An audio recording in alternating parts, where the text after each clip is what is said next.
بسم الله الرحمن الرحيم. احنا برضو في احد الزيارات في ابن بيتك السبعة. كتير بيفرح لما نبات يظهر عنده بالطريقة دي. خلاص، كل ده غلط يا جماعة.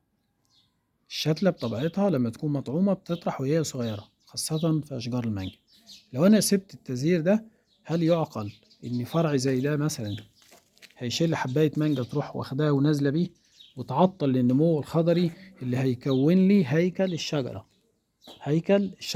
يبقى انا هنا شجرة هتعيش معايا سنين وسنين بهلكها بدمرها، لأن أنا بفرح بالتزهير المبكر إن هي ظهرت. أي نبات مطعوم بزهر. طب إيه الحل؟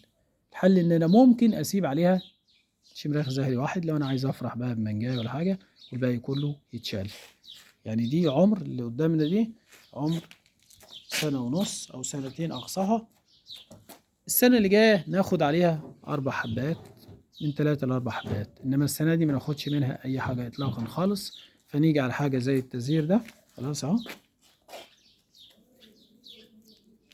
ادي العقده اهو. اما ان انا اشيله من هنا اوصفه من هنا، اما ان انا اجي تحت العقده، ادي العقده اهي. خلاص، واجي اقطع. طيب انا ما عنديش ورق. لو انا هقطع تحت العقده لازم يكون عندي هنا ورق. مفيش ورق، يبقى ايه الحل؟ يبقى اجي هنا وافرط الايه، افرط التزهير ده اهو. خلاص، ما اسيبش حاجه فيه. جميل. طيب حاجه زي دي. خلاص، ادي هنا برضو نفس القصة. ممكن في الحالة دي لو مضطر اقطع فوق العقدة. لما بنقطع فوق العقدة بيطلع عندي نموات كتيرة هنا بنتقي منها اللي بربي هيكل به الشجر. خلاص، انما لو انا قطعت تحت العقدة تطلع نموات متفرعة، يعني من كل جزء بيطلع ليه النمو الخضر اللي انا بكون منه هيكل الشجر. حاجة زي كده اهو. هاجي هنا اهو واقطع، هتطلع هنا نموات حديثة. النموات الحديثة دي هي اللي هتعمل ايه؟ هتشيل لي وهتبني لي هيكل الشجرة إن شاء الله في الموسم اللي جاي أهو. نفس القصة. هنا ممكن نيجي هنا أهو برضو أقطع. جميل. أجي هنا. طيب ده مفيش خالص، يبقى هنفرض ده أهو. وأجي هنا كده أهو. جميل. هنسيب دول، مفيش مشكلة. هنا ده هفرطه أهو. أجي هنا برضو أقص أهو. اللي تحت ده نفس القصة. أو إن أنا أقطع الورقة أهو في حالة لما يكون عندي ورقة بالطريقة دي. خلاص، أدي الورقة أهو. باجي تحت الشماخ الزهري واروح ايه، اروح اقطع اهو. نفس فكرة التقليم دي اللي بنعملها بعد جمع الثمار. المانجا بيبقى فيها معاومة، يعني بتطرح سنة وتريح سنة. ليه؟ لأن الشمراخ الزهري ده ظهر وحصل فيه إن هو فرط عندي خالص، ما أصبحش فيه إيه، عقد. لو أنا سبته بيعطل لي النموات الحديثة اللي هتطلع عندي السنة اللي جاية، اللي هتشيل معايا محصول السنة اللي بعدها. نعم.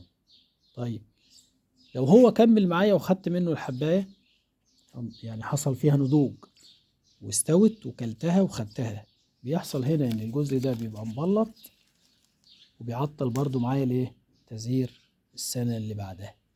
يبقى لو انا الشمراخ الزهري ده فرط عندي خلال شهر 5 اللي جاي، فرط خالص، ما اصبحش فيه عندي عقد فيه، يبقى في الحالة دي هعمل ايه؟ هروح جاي من هنا واروح شايله خالص.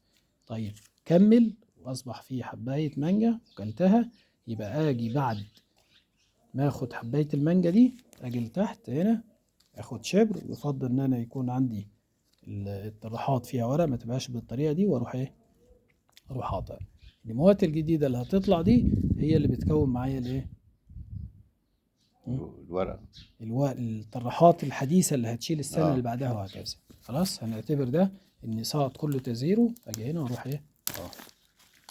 خلاص اه. ده اللي احنا شايفينه ده لازم طبعا يتطهر بعدها على طول.